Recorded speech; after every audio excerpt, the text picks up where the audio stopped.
యేసుకి స్తోత్రం చెప్పండి. హల్లెలూయా, హల్లెలూయా. దేవుని పరిశుద్ధ నామానికి మహిమ కలుగునుగాక. మన ప్రభువును రక్షకుడైన యేసయ్య అతి శ్రేష్టమైన నామంలో మీ అందరికీ కూడా వందనాలు, శుభాలు తెలియజేస్తా ఉన్నాను. సరే, ఈ రోజు నుంచి మరొక నూతనమైన సిరీస్ని మనం ప్రారంభిస్తున్నాం. దేవునికి మహిమ కలుగునుగాక. మొదటి తిమోతి పత్రిక 6వ అధ్యాయం 11, 12 వచనాలు. దైవజనుడా, నీవైతే వీటిని విసర్జించి నీతిని, భక్తిని, విశ్వాసాన్ని, ప్రేమను, ఓర్పును, సాత్వికాన్ని సంపాదించుకొనుటకు ప్రయాసపడుము. 11వ వచనం చాలు. ఈ రోజు నుంచి మనం ఈ మాట మీద మనం ధ్యానం చేయబోతా ఉన్నాం. ఈ ఒక్క మాట పట్టుకొని మనం ధ్యానం చేయబోతున్నాం. నా అంచనా ప్రకారం ఇది ఎన్ని నెలలు పట్టిందో నాకు తెలియదు. ఒకవేళ ఇది మే నెల, June, July, August, September, October దాకా వెళ్ళినా ఆశ్చర్యం లేదు. దైవజనుడా, నీవైతే వీటిని విసర్జించి, ఏం విసర్జించాలి అనేది మీకు అర్థం కావాలంటే 6వ అధ్యాయం మొదటి నుండి చదివితే కొన్ని విషయాలు అపోస్తలుడైన పౌలు తన ఆత్మీయ కుమారుడైన తిమోతికి తేట తెల్లంగా వ్రాస్తున్నాడు. కొంతమందట సేవ బాగానే ప్రారంభించారంట, కానీ సంతుష్టి సహితమైన భక్తి జీవితంలో నుండి లోకంలో ఉన్న వాటిని సంపాదించుకోవడానికి మొదలు పెట్టారట. సంతుష్టి సహితమైన భక్తి అంటే ఏంటంటే సంతృప్తికరమైన భక్తి. సంతుష్టి అంటే ఏంటి? సంతృప్తి, satisfaction in our Christian life. మన క్రైస్తవ జీవితంలో సంతృప్తిని ఏమంటారంటే సంతుష్టి. సంతుష్టి సహితమైన భక్తి అంటే మీ అందరికీ అర్థమయ్యే భాషలో చెప్పాలంటే, దేవుడు నాకు పెద్ద బంగ్లా ఇస్తేనే నేను ఆయన్ని ఆరాధిస్తాను, లేకపోతే ఆయన నాకు దేవుడు కాదు. దేవుడు నాకు మంచి వస్త్రాలు ఇస్తేనే నేను దీవించబడినట్లు, ఈ తక్కువ ధర వస్త్రాలు వేసుకుంటే నాలో ఆశీర్వాదం లేదు. దేవుడు నాకు మంచి కారు ఇస్తేనే నేను సేవ చేస్తాను, లేకపోతే చేయను. దేవుడు నాకు సహకరించే వాళ్ళు ఇస్తేనే ఈ పరిచర్లు దూసుకెళ్తాను, లేకపోతే నా వల్ల కాదు. దేవుడు నాకు వెండిని ఇస్తే, బంగారాన్ని ఇస్తే, ఆ వెండి బంగారాన్ని చూపించి, దేవుడు చూసావా నన్ను ఎంత దీవించాడని చెప్పుకొని నేను సంతోషపడతాను, సంతృప్తి పడతాను. ఇదేది కూడా సంతుష్టి సహితమైన భక్తి జాబితాలోకి రాదు.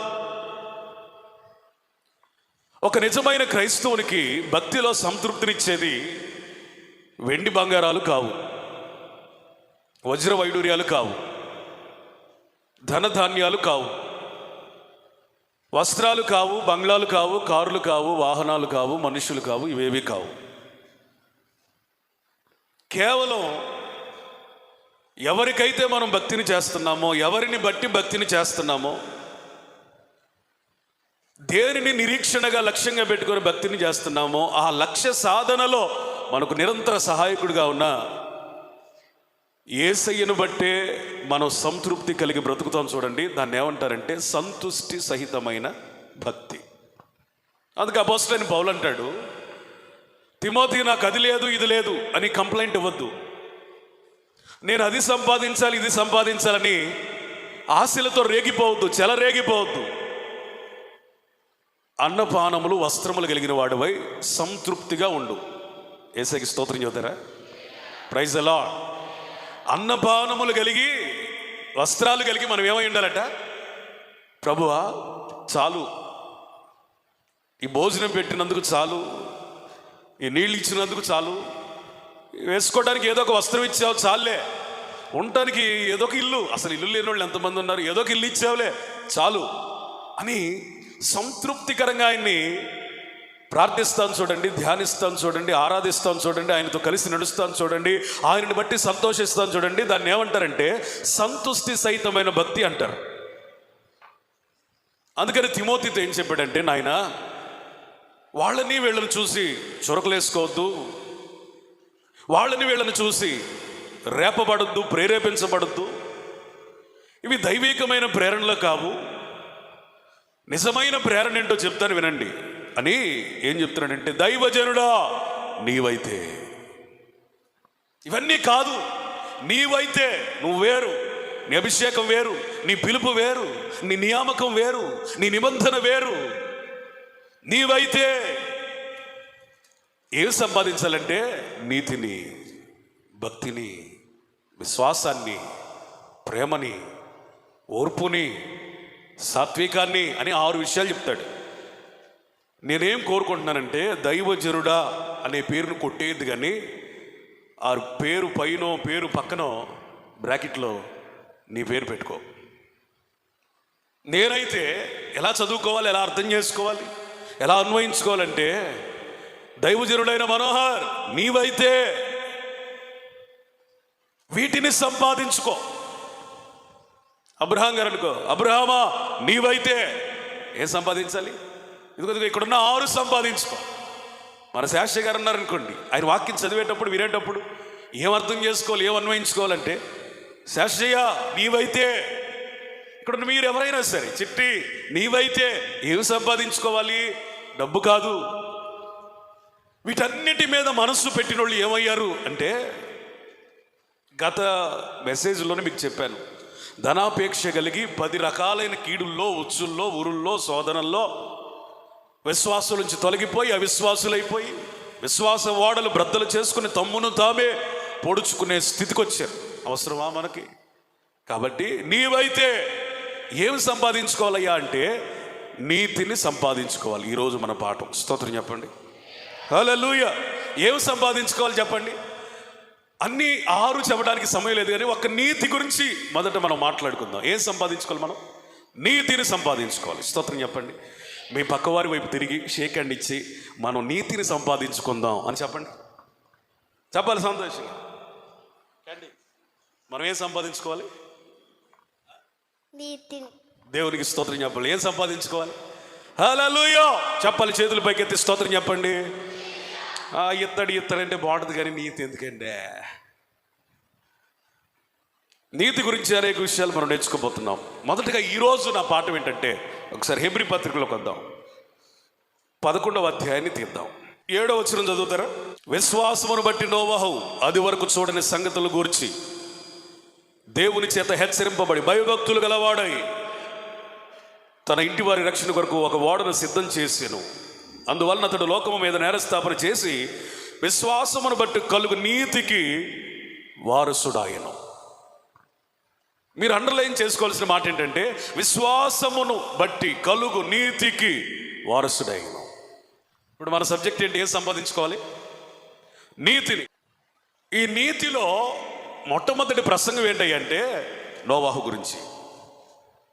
నోవాహట విశ్వాసమును బట్టి నీతికి వారసుడయ్యాడట. ఈరోజు మన టాపిక్ పేరు ఏంటంటే, నీతికి వారసుడు నోవాహు.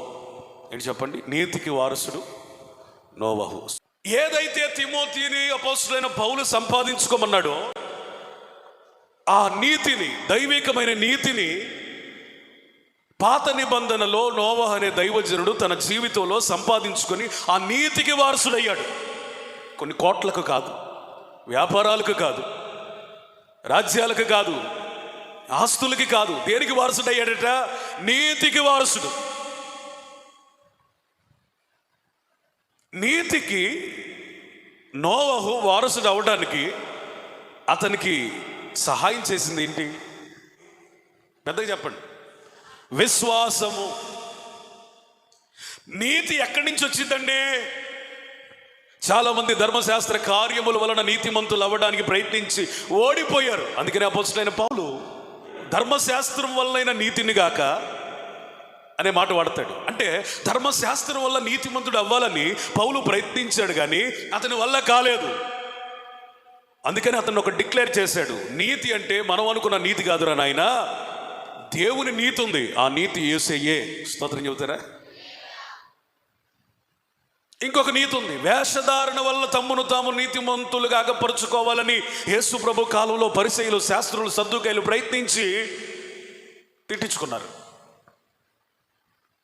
అంటే వేషధారణ వల్ల కలిగే నీతి యేసు ప్రభు చేత అత్యధికంగా ద్వేషించబడింది.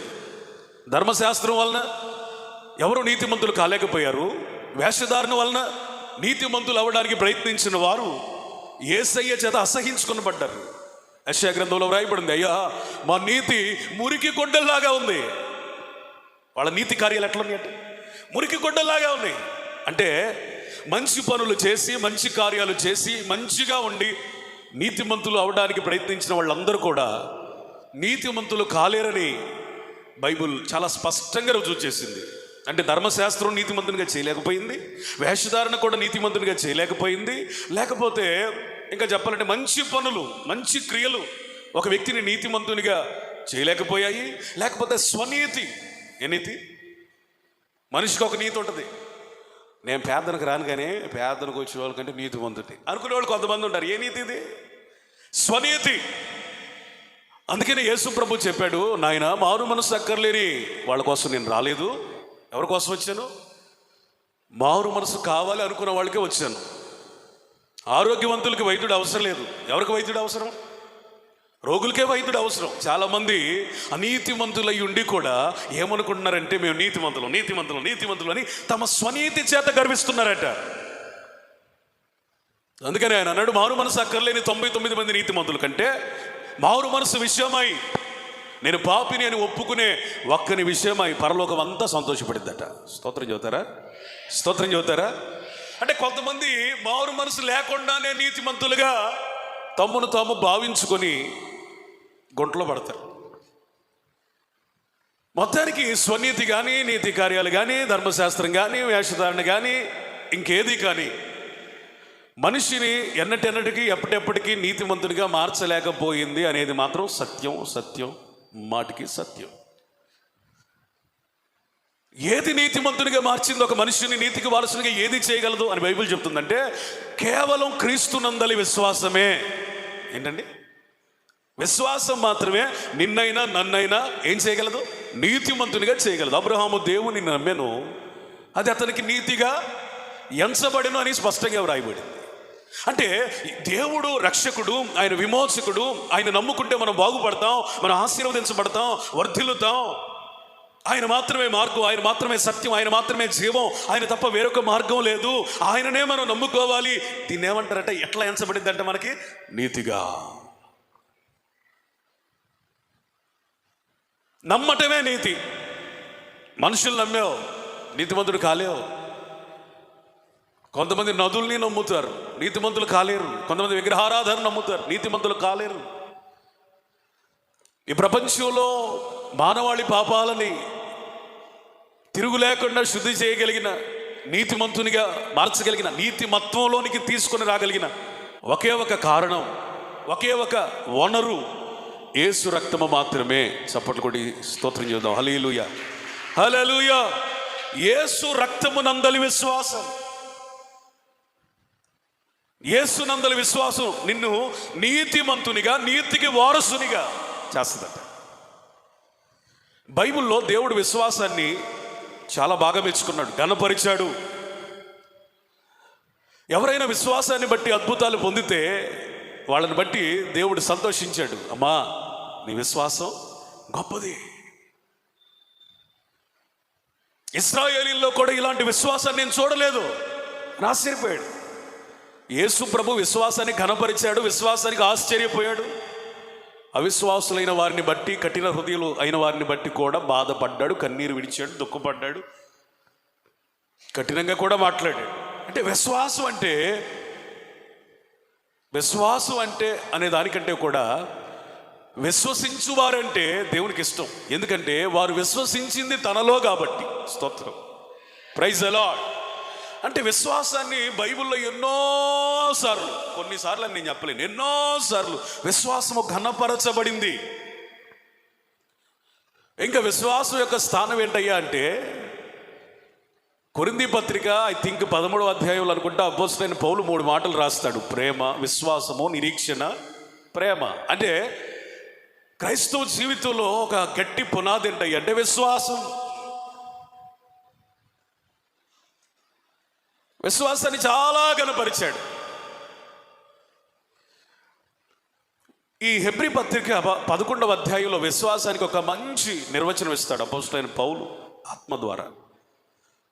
విశ్వాసం అనగా నిరీక్షింపబడు వాటి యొక్క నిజస్వరూపం. ఇప్పుడు మీకు వేసేదంతా పునాది, ఫౌండేషన్. ఇదింటేనే మీకు అర్థమైంది. విశ్వాసము నిరీక్షింపబడు వాటి యొక్క నిజస్వరూపం. మనం ఏదైతే కోరుకుంటున్నాం అది నిజం కాదు. ఏదైతే కోరుకుంటున్నామో అది ప్రత్యక్షం అవ్వడానికి మనకు ఉపయోగపడే విశ్వాసం నిజం. అర్థమైన వాళ్ళు స్తోత్రం చెప్పండి. ఏమర్థమైంది మీకు? ఏదైతే మనం కోరుకుంటున్నామో అది ప్రత్యక్షం అయినప్పటికీ అది నిజం కాదు. అది మన ఎదుట ప్రత్యక్షం కావడానికి మనకు సహాయం చేసిన విశ్వాసం నిజం, నిత్యం, నిరంతరం. మీకు ఒక అర్థమయ్యే భాషలో చెప్తాను. కారుని పుట్టిస్తుందా? మరి కారును పుట్టించగలిగింది ఏంటి? కంపెనీయా? చెప్పరేంటండి? విశ్వాసం. విశ్వాసం ద్వారా కారును పొందొచ్చు, కానీ కారు ద్వారా మరొక కారును పొందలేం. ఇప్పుడు నిరీక్షించేది కారు అయితే చెప్పండి, నిజమైనది విశ్వాసం. స్తోత్రం చెప్పండి. Praise the Lord. నువ్వు ఏదైతే నిరీక్షిస్తున్నావో అది నిర్జీవమైనది. నువ్వు నిరీక్షించేది నిజంగా మారుస్తున్న విశ్వాసం నిజమైంది. హల్లెలూయా. ఈ సత్యం చాలా లోతైంది, మీరు అర్థం చేసుకుంటే ధన్యులు. మనకు కనబడేవేది కూడా కనబడే వాటిని బట్టి సృజించబడలేదట. నువ్వు ఏది కూడా వస్తువులతో సృజించలేదు, కనబడే ఏ పదార్థంతో సృజించలేదు. దేవుని మాట ప్రపంచములను సృజించిందని విశ్వాసం గురించి వ్రాయబడింది. స్తోత్రం చెబుతారా? Praise the Lord. చెప్పాలి, నీతి కావాలంటే ఏం కావాలి? మరి విశ్వాసం కావాలంటే ఏం కావాలి? ఇప్పుడే మీకు చెప్పాను, కనబడేది ఏది కూడా కనబడే పదార్థాల చేత నిర్మించబడలేదు. అంటే విశ్వాసం ద్వారా ఏది జరిగినా అది కనబడే వాటిని బట్టి జరగలేదు. దేనిని బట్టి జరిగిందంటే దేవుని మాట. స్తోత్రం చెప్పండి. ప్రపంచములను నిర్మించినది. హల్లెలూయా. అంటే విశ్వాసమునకు ఆధారం ఏది? హల్లెలూయా. ఒకసారి ఆ చాట్ చూపించాయా? మీకు అర్థం కావడం కోసం ఒక చాట్ ప్రిపేర్ చేశారు. పెద్ద చాట్ ఏం కాదు, కానీ మొత్తం మెసేజ్ అంత ఇందులో ఉంది. దేవుని వాక్యం వలన మనకు విశ్వాసం కలిగింది. విశ్వాసం వలన మనం నీతికి వారసులు అవుతాం. సింపుల్. ఈ సూత్రం ఒక్కటి కనుక మీరు గుండెల్లో పెట్టుకుంటే మీకు బైబిల్ మొత్తం అర్థమైపోయింది. దేవుని వాక్యం వల్ల మనకేం కలిగింది? విశ్వాసం. విశ్వసిస్తే మనం దేనికి వారసులు అవుతాం? నీతికి. చేతులెత్తి స్తోత్రం చెప్పండి. Praise the Lord. ఈ 11వ అధ్యాయంలో విశ్వాసం గురించి ఎన్నో అమూల్యమైన సత్యాలు ఉన్నాయి. నేను చెప్పే ఈ మాటలు మీరు వింటే మీలో అవిశ్వాసులు విశ్వాసులు అవుతారు, విశ్వాసులు విశ్వాస వీరులు అవుతారు. ఆ 11వ అధ్యాయం ఫాలో అవ్వండి. నేను చదువుతూ ఉంటాను, మొత్తం చదవను. నేను దాన్ని మీకు అర్థమయ్యే భాషలో, నా సొంత మాటలు ఏం చెప్పను, దానికి అర్థమయ్యే భాషలో అక్కడ విశ్వాసం అంటే ఏముందో నేను చెబుతాను. 2వ వచనం, విశ్వాసమును బట్టి పెద్దలు సాక్ష్యం పొందారు. విశ్వాసం ఎంత గొప్పదంటే, దేవుడు నిన్ను గురించి ఒక గొప్ప సాక్ష్యం చెప్పాలంటే ఖచ్చితంగా నీలో ఏముండాలి? విశ్వాసం. అదొక పాయింట్. 2వ పాయింట్, 4వ వచనాన్ని మీరు కనుక అబ్జర్వ్ చేస్తే, విశ్వాసము శ్రేష్టమైనది ఇవ్వడానికి నిన్ను తయారు చేస్తుంది. పనికి మాలినవి, పిచ్చివి, అయోగ్యమైనవి, కుళ్ళిపోయినవి, నీకు అవసరం లేనివి ఇవేవి కాదు. శ్రేష్టమైనవి ఇవ్వడానికి విశ్వాసము ఒక భక్తుణ్ణి తయారు చేస్తుంది. ఫర్ ఎగ్జాంపుల్, కయ్యని కంటే హేబేలు అర్పణ శ్రేష్టంగా ఉంది. మరొక ఎగ్జాంపుల్, దేవుడు అబ్రహాముకి ఎంత శ్రేష్టమైన అర్పణ ఇచ్చాడంటే 25 సంవత్సరాలు ఎదురు చూసి వాగ్దానం వలన పొందిన ఇస్సాకునే బలిపీఠం మీద పెట్టాడు. దీన్ని విశ్వాసం అంటారు. ఇంకా విశ్వాసం అంటే ఏంటయ్యా అంటే, మరణమును సైతం అధిగమించగలిగినది. ఎలా చెప్పగలుగుతామయ్యా అంటే, హనోకు దేవునితో నడిచాడు. అతడి విశ్వాసమును బట్టి మరణమును చూడకుండా ఏమయ్యాడట? కొనుకోబడ్డాడు. 5వ వచనం ప్రకారం విశ్వాసమే ఒక వ్యక్తిని దేవునికి ఇష్టునిగా మారుస్తుంది. విశ్వాసమే ఒక వ్యక్తిని దేవునికి ఇష్టనిగా మారుస్తుంది. అందుకని యేసు ప్రభు గురించి బైబిల్లో వ్రాయబడిన మాట, ఈయన నా ప్రియకుమారుడు, ఈయన యందు నేను ఆనందిస్తున్నాను. అంటే నిన్ను బట్టి దేవునికి సంతోషం కలగాలంటే ఏముండాలి? నీకు విశ్వాసం. తర్వాత 6వ వచనం ప్రకారం విశ్వాసం కలిగిన వాడు దేవుని నుండి ఆశిస్తాడు. విశ్వాసం కలిగిన వాడు ఏం చేస్తాడు? దేవుని నుండి ఆశిస్తాడు. నీకు దేవుడి నుంచి పొందుకోవడానికి ఏ ఆశ లేదనుకో, నీ సొంత ప్రయత్నాల మీద వెళ్ళిపోతున్నావు అనుకో, సొంత జ్ఞానం మీద వెళ్ళిపోతున్నావు అనుకో, స్వచిత్తాల మీద ప్రయాణం చేస్తున్నావు అనుకో, ఖచ్చితంగా నీ గురించి చెప్పాల్సిన మాట ఏంటంటే you have no faith in your life. నీ జీవితంలో విశ్వాసం లేదు. విశ్వాసం కలిగిన వాడట దేవుని నుంచి ఏదైనా దొరుకుతుందేమోనని ఎప్పుడు ఎదురు చూస్తాడట. స్తోత్రం చదువుతారా? దేవుడు ఎప్పుడు ఏమిస్తాడని ప్రతి దినము ఎదురు చూసే మనస్సు విశ్వాసము కలిగినటువంటి మనస్సు. వాళ్ళేమిస్తారు, వీళ్ళేమిస్తారు వాళ్ళేమిస్తారు అనే లోకానుసారమైన మనసు. దేవుడి యొద్దకు వెళితే నాకేం వస్తుందని ఆశపడే మనసు అట విశ్వాసం. విశ్వాసము గలవారు దేవుని పిలుపుని నిర్దేశించిన గమ్యాన్ని గట్టిగా పట్టుకుంటారు. మీకు అర్థమయ్యే భాషలో చెప్తాను. అబ్రహాము ఎందుకు పిలువబడ్డాడు? అబ్రహాము బాగా ఎరిగి ఉన్నాడు. ఆ కనాను దేశంలో పరవాసిగా వాగ్దానాలు పొందినప్పటికీ, వారసత్వం ఉన్నప్పటికీ విశ్వాసమును బట్టి వాటిని సంపాదించుకోవడానికి దేవుని చేత క్రమపరచబడ్డాడు. విశ్వాసం ఏం చేసిందంటే నీ పిలుపును గట్టిగా పట్టుకునేటట్టు చేస్తుంది. విశ్వాసం ఏంటంటే నిన్ను దేవుడు ఎక్కడ ఉండమన్నాడో అక్కడ ఉంచుతుంది. అర్థమైన వాళ్ళు స్తోత్రం చెబుతారా? మీకు అర్థమయ్యే భాషలో చెప్తాను. అబ్రహాముని దేవుడు కనానుకు పిలిచాడు. కష్టాలు వచ్చినాయి, నష్టాలు వచ్చినాయి, మళ్ళీ వెళ్ళిపోయాడా? వెళ్ళిపోలా. ఆయన పిలుపుని గట్టిగా పట్టుకున్నాడు, నిర్దేశించిన గమ్యాన్ని కూడా పట్టుకున్నాడు గట్టిగా. అందుకని నేనేమంటానంటే, నిన్ను విశ్వాసగా ఉండడానికి దేవుడు పిలిచాడు. ఆ పరలోక రాజ్యము నీ గమ్యమై ఉన్నది. నువ్వు వెనక్కి తిరగకూడదు. విశ్వాసం కలిగిన వ్యక్తి అయితే కష్టాలు రాని, నష్టాలు రాని, శ్రమలు రాని, ఇబ్బందులు రాని, అవమానాలు రాని, ఎన్నైనా రాని, నీ పిలుపేంటో నువ్వు గట్టిగా పట్టుకోవాలి. స్తోత్రం. నీ గమ్యస్థానం ఏంటో నువ్వు ఖచ్చితంగా ఎరిగి ఉండాలి. అపోస్తలుడైన పౌలు అంటాడు, మన ఉనికి ఏంటయ్యా అంటే పరలోకం. నిలవరమైన పట్టణం ఏదయ్యా? పరలోకం. పునాదులు కలిగిన పట్టణం ఏదయ్యా? పరలోకం. అందుకనే ఆ కాలంలోనే అబ్రహామట పునాదులు కలిగిన పట్టణము కొరకు ఎదురు చూసి వందనము చేసి విశ్వాసం కలిగిన వాడై మృతి పొందాడని దేవుని వాక్యం సెలవిస్తుంది. స్తోత్రం చెబుతారా? హల్లెలూయా. విశ్వాసం గురించి నెక్స్ట్ పాయింట్ ఏంటయ్యా అంటే, విశ్వాసము మానవాతీత శక్తులను ఇస్తుంది. ఏమిస్తుంది? ప్రకృతి అతీతమైన శక్తులను ఇస్తుంది, మానవాతీతమైన శక్తులను ఇస్తుంది. ఏంటండి ఇదే? విశ్వాసం మానవాతీతమైన శక్తిని ఇస్తుంది. అవును, మానవాతీతమైన శక్తి ఏంటి తెలుసా? మానవుడు చెయ్యలేనిది చేయటం. ప్రకృతి అతీతమైన శక్తి ఏంటి తెలుసా? ప్రకృతి ధర్మాన్ని కదిలించటం. మీకు అర్థమయ్యే భాషలో చెప్తా. పండు ముసలిదైపోయిన శారమ్మ గారు తన శక్తిని బట్టో లేకపోతే తన ఆరోగ్యాన్ని బట్టి పిల్లల్ని కందా, లేకపోతే విశ్వాసాన్ని బట్టి కందా? బైబిల్ ఏం చెబుతుంది?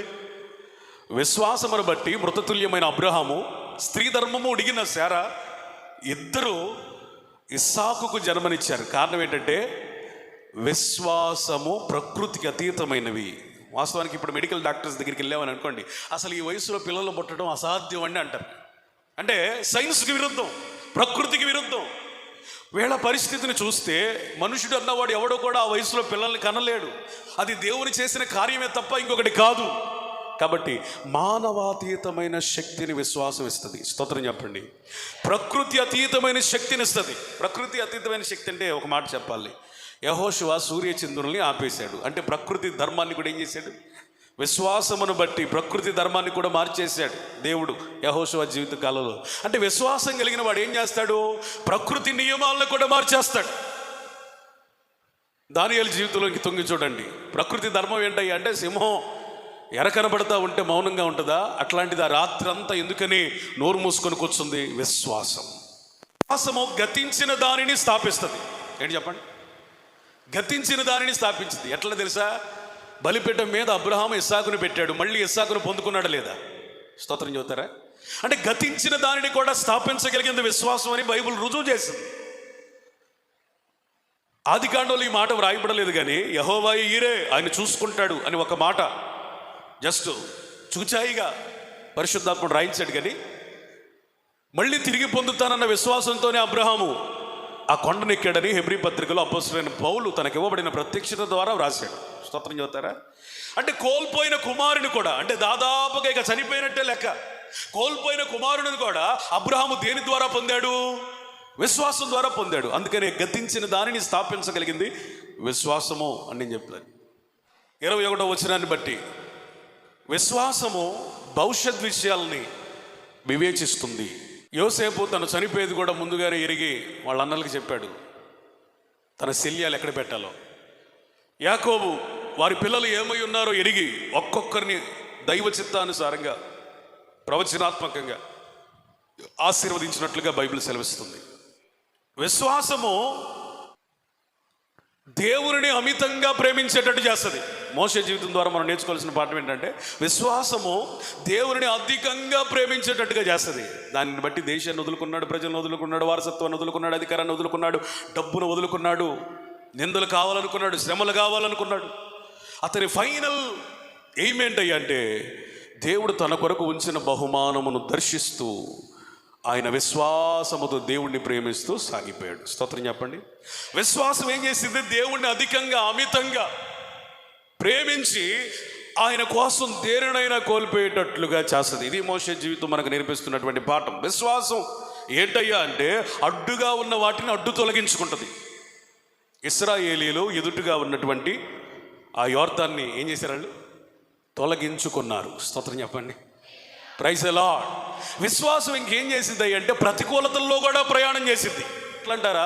ఇశ్రాయేలీలట ఇక్కడ స్పష్టంగా వ్రాయబడింది, సముద్రంలో ఆరిన నేల మీద నడిచినట్లుగా నడిచారట. వాళ్ళు ఆ విధంగా నడవడానికి వారికి కారణమైంది ఏంటంటే విశ్వాసము. ఇక ఫైనల్గా చివరికి వచ్చేస్తే విశ్వాసము దైవజనులను సమాధానంగా చేర్చుకుంటుంది. రాహాబు జీవితం ద్వారా ఇక్కడ వ్రాయబడిన మాటలను బట్టి విశ్వాసం అంటే మనం ఏం అర్థం చేసుకోవాలంటే విశ్వాసం అనగా దైవజనులను, దేవుని పిలుపులో ఉన్న వాళ్ళందరినీ సమాధానంతో చేర్చుకుంటుంది. విశ్వాసం ఏంటయ్యా అంటే శ్రమ భరించిద్ది, దారిద్ర్యాన్ని అనుభవించిద్ది. చివరిగా ఒక అద్భుతమైన మాట, విశ్వాసం కలిగిన వారు వాళ్ళు చనిపోయేటప్పుడు కూడా అదే విశ్వాసాన్ని గట్టిగా పట్టుకొని చనిపోతారు. చేతుల పైకి తీసేకి స్తోత్రం చెబుతారా? స్తోత్రం చెబుతారా మంచిగా? హల్లెలూయా. దాదాపుగా మీకు 10 విషయాల పైన చెప్పే విశ్వాసం గురించి. పాస్టర్ గారంటే మన సబ్జెక్టు నీతి కదా, విశ్వాసం చెప్పారేంటండి? నేను ట్రాక్ తప్పులా?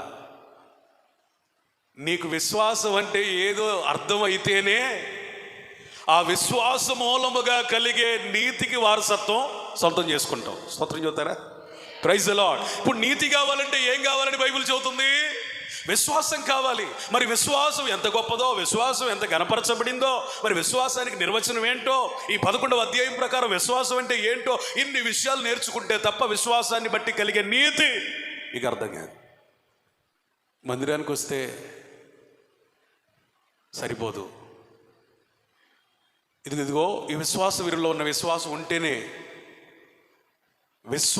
నీతికి వారసులు అవుతాం. దేవునికి స్తోత్రం చెప్పండి. హల్లెలూయా. ఇప్పుడు నోవాహు జీవితంలోనికి తొంగి చూద్దాం. ఈయన ఎట్లా నీతికి వారసుడయ్యాడు? విశ్వాసాన్ని బట్టి నీతికి వారసుడయ్యాడు. ఓకే, ఎట్లా? హౌ? రండి హెబ్రీ పత్రిక చూడండి, 11వ అధ్యాయం 7వ వచనం చూడండి. విశ్వాసమును బట్టి నోవాహు అది వరకు చూడని సంగతుల గురించి దేవుని చేత హెచ్చరింపబడి, మొదటి పాయింట్ ఇది, నువ్వు నీతికి వారసుడు అవ్వాలంటే నువ్వేం అవ్వాలయ్యా అంటే విశ్వాసం అవ్వాలి. విశ్వాసము ద్వారానే నోవాహు నీతికి వారసుడయ్యాడు.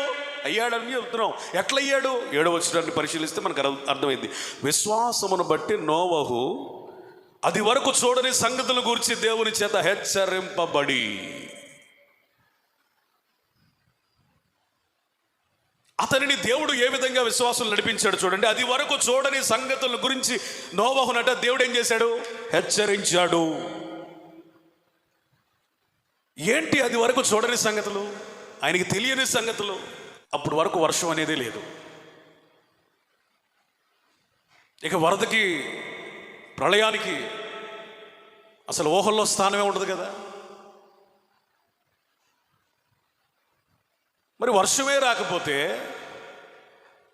నోవాహుతో దేవుడు మాట్లాడుతున్న మాట ఏంటంటే, భూమిని అంతా నేను పరిశీలించాను, భూలోకం అంతా చెడిపోయింది, బలాత్కారంతో నిండిపోయింది. నీ కొరకు, నీ కుటుంబం కొరకు ఒక వాడను తయారు చేసుకో.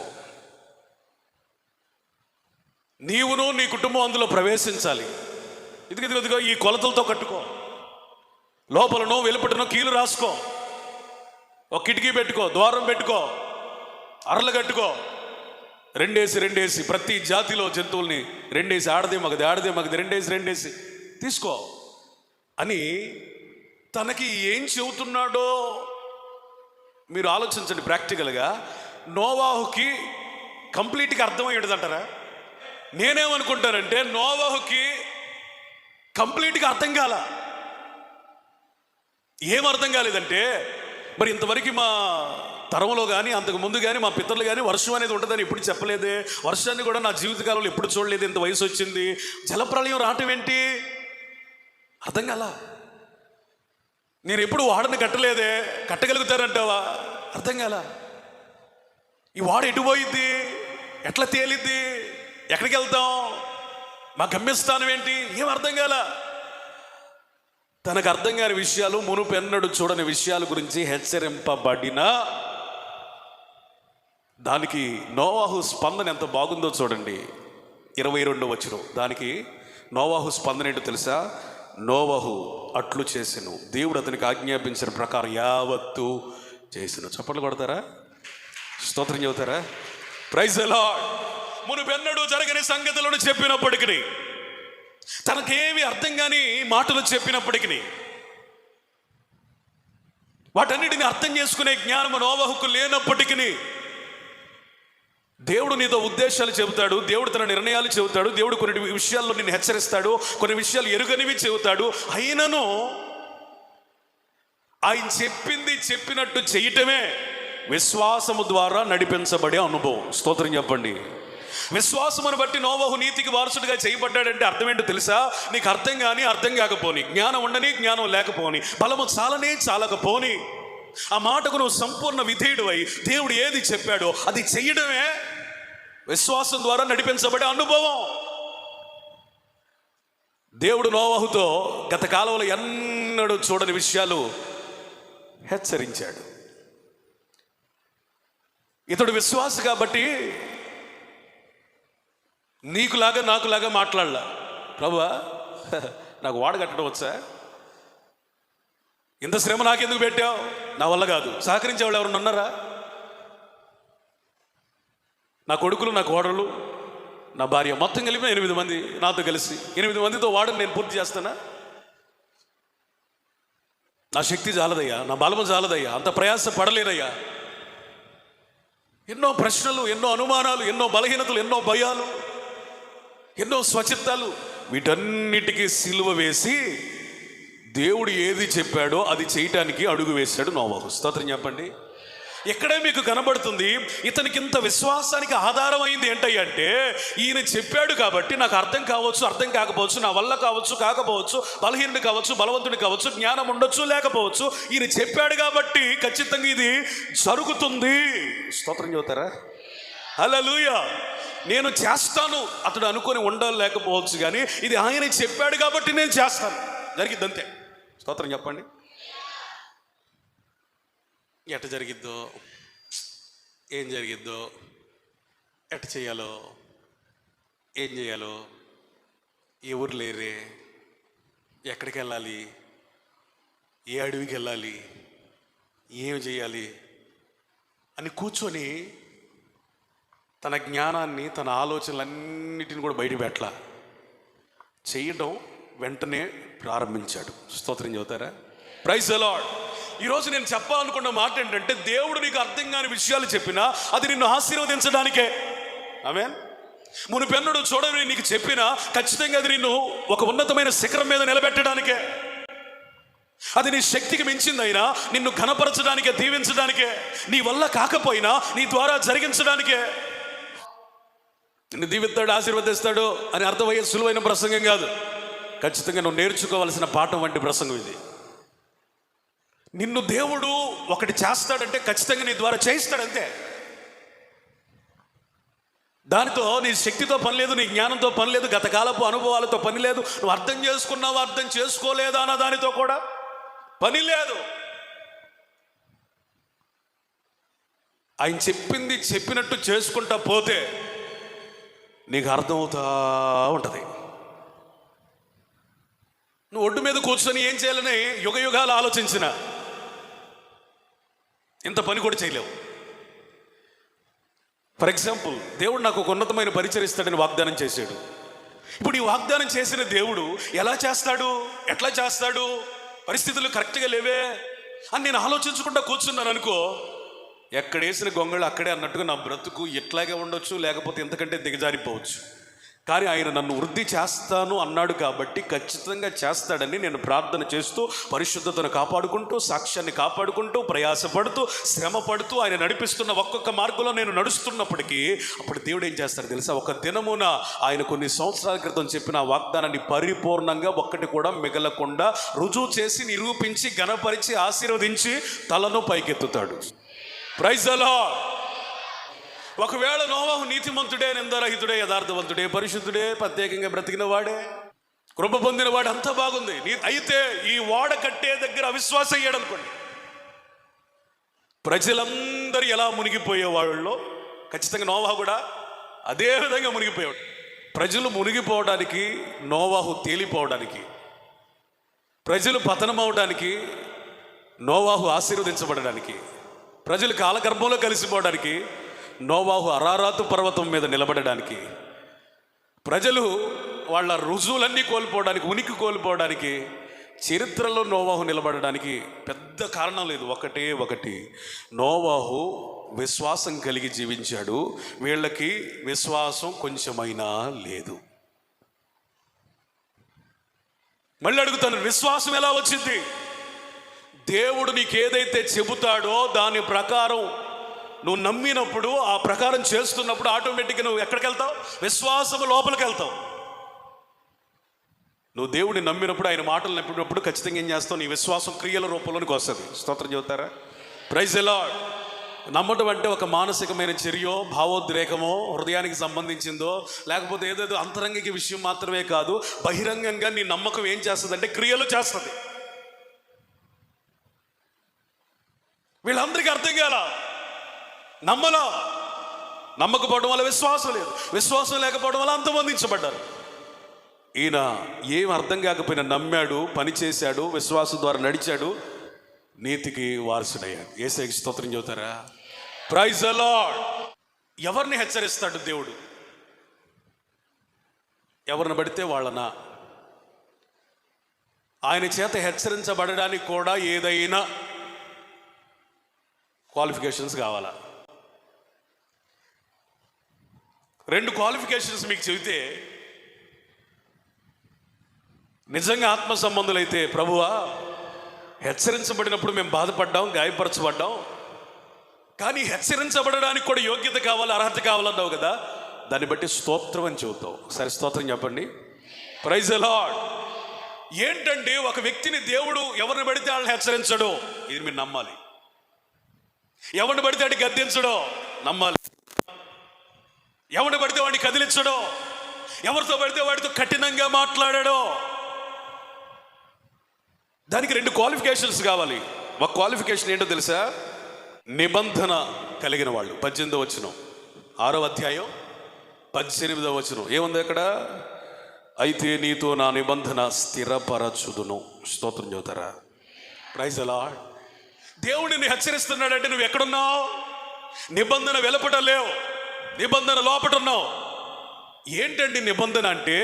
దేవుడు నీతో ఏం చేస్తానన్నాడో, దేవుని కొరకు నువ్వేం చెయ్యాలో, ఈ రెండింటి మధ్య, విశ్వాసికి దేవునికి మధ్య ఉన్న కమిట్మెంట్, ఆ ఒడంబడిక, ఆ ఒప్పుకోలు, ఆ ప్రమాణాలు, దీనిని ఏమంటారు చెప్పండి?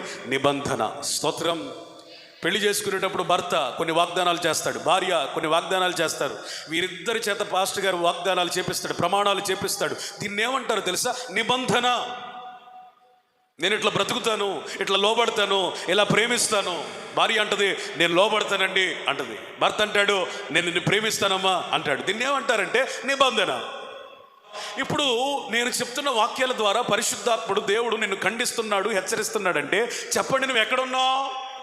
నిబంధన. ఏ నిబంధన ఇది? పాత నిబంధన అయితే పశువులు, గొర్రెలు, గోవులు, రకరకాలైన వాటి రక్తము చేత నిబంధన చేయబడింది.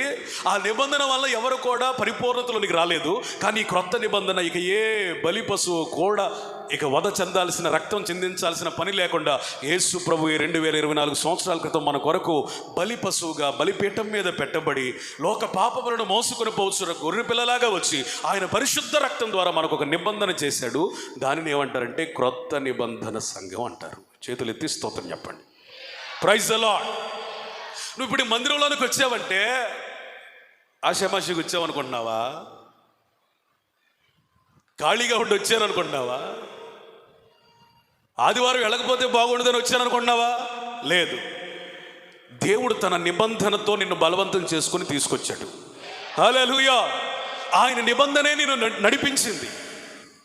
ఆయన తీర్మానాలే ఇక్కడ నిన్ను స్థిరపరిచాయి. ఆయన నిబంధన ఉండబట్టే నీకు ఎన్ని కష్టాలు వస్తున్నా, నష్టాలు వస్తున్నా, శ్రమలు వస్తున్నా, ప్రతికూలతలు ఎదురవుతున్నా, నిందలు వస్తున్నా, ఆర్థిక ఇబ్బందులు ఎదురవుతున్నా, నువ్వు ఎందుకు నిలబడ్డావంటే నిబంధనే నిన్ను స్థిరపరిచింది.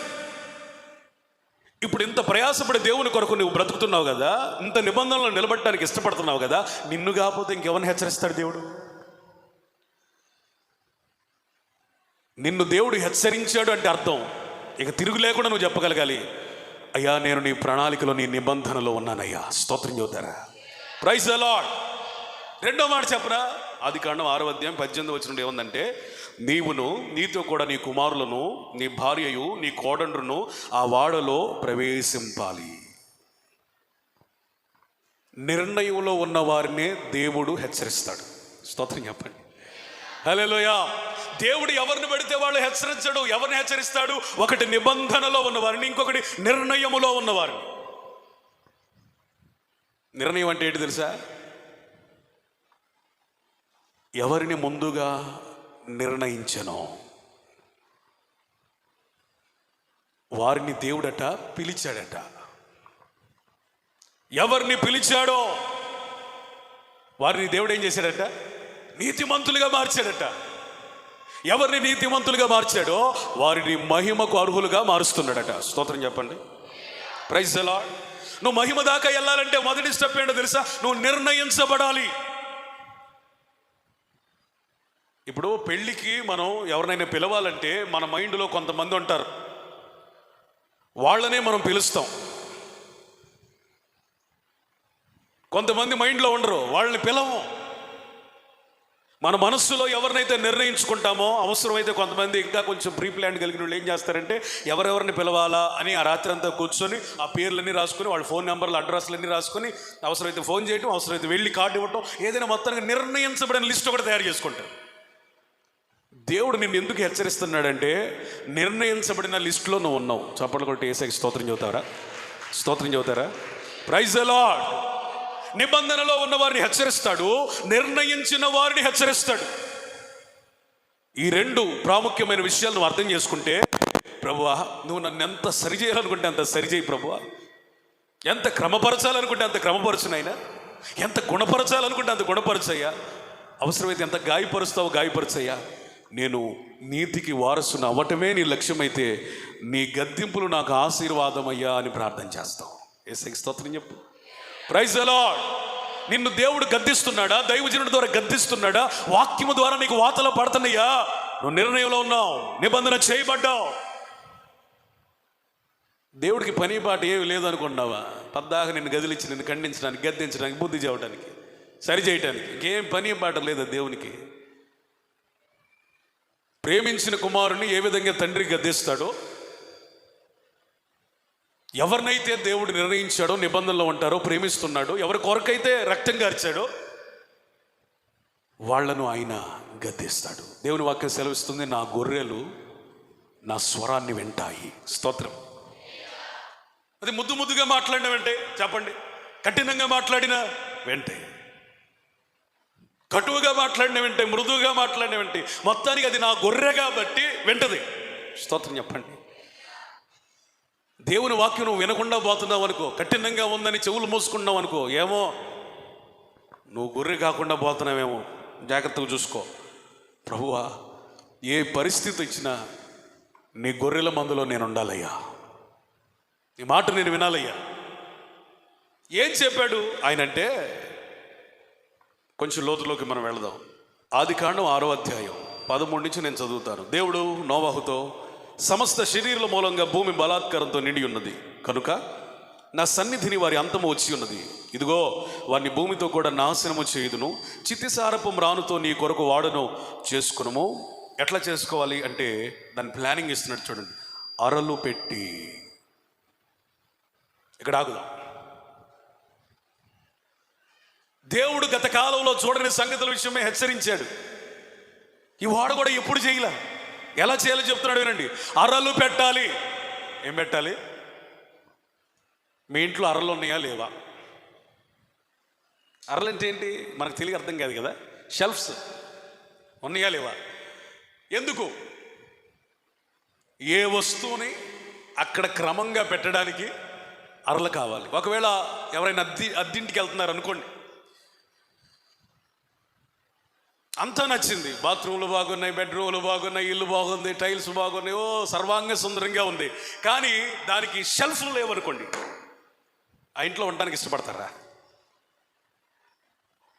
అరలు దేన్ని సూచిస్తున్నాయి తెలుసా? క్రమమైన క్రైస్తవ జీవితం. యేసయ్యకి స్తోత్రం చెప్పండి. ఒకవేళ పొరపాటున అద్దింట్లోనికి వెళ్ళారనుకోండి, బట్టలు, వస్తువులు అన్నీ కూడా ఏమవుతాయి? ఏకమైపోతాయి. ఏది ఎక్కడుందో తెలియదు. అది అరలో ఉంది అనుకోండి, ఏ వస్తువు ఎక్కడుంది, ఏ అరలో ఉందనేది ఖచ్చితంగా మనకి స్పష్టంగా అర్థమైంది. దీన్ని ఏమంటానంటే, నేను దేవుడు నాకు ఇచ్చిన ఆలోచన చెప్తున్నాను, క్రమశిక్షణతో కూడిన క్రైస్తవ జీవితాన్ని నువ్వు నిర్మించుకోవాలి. స్తోత్రం చెప్పండి. దేవుడు ఏమి హెచ్చరించాడు నోవాహుని? క్రమశిక్షణతో కూడిన క్రైస్తవ జీవితం. నువ్వేకువ జామున లేచే విషయంలో క్రమశిక్షణ ఉండాలండి. ఆ దినమంతా నువ్వు జీవించే విషయంలో క్రమశిక్షణ ఉండాలండి. రాత్రి పడుకునే విషయంలో క్రమంగా ఉండాలండి. క్రమశిక్షణ లేకుండా దేవుడు ఒక వ్యక్తిని దీవిస్తాడు అంటే కష్టం. క్రమం లేని జీవితాన్ని దేవుడు ఆశీర్వదించడు. ఒకవేళ నీకు జ్ఞానం లేకపోయినా దేవుడు దీవిస్తాడు, నీకు బలం లేకపోయినా, బలగం లేకపోయినా దేవుడు దీవిస్తాడు, చదువులు యోగ్యతలు ఏమీ లేకపోయినా దేవుడు దీవించగలడు. కానీ దేవుడు నీలో ఏం కోరుకుంటున్నాడంటే, యేసు రక్తము చేత కడగబడిన నీలో ఒక క్రమము రావాలి. నేను ఎప్పుడైనా లిగుతా, ఎప్పుడైనా పడుకుంటా, ఎన్నింటి దాకైనా టీవీ చూస్తా, ఎక్కడికైనా వెళ్తా, ఏదైనా చేస్తా అంటే నీ క్రమం లేదని అర్థం. దేవుని వాక్యం సెలవిస్తుంది,